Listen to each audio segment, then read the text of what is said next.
Hi, my name is Aditi. Welcome to Let's Study a Bit More. Today we are going to learn the chapter Gravitation. Universal Law of Gravitation. Every object in the universe attracts each other object with a force which is proportional to the product of their masses and inversely proportional to the square of the distance between them.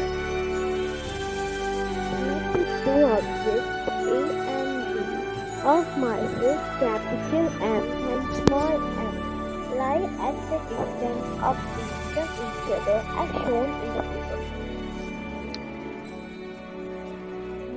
Let F be the force of attraction between two objects. According to the universal law of gravitation, F is directly proportional to mm by d square. F equal to gmm by d square. G equal to fd square by mm.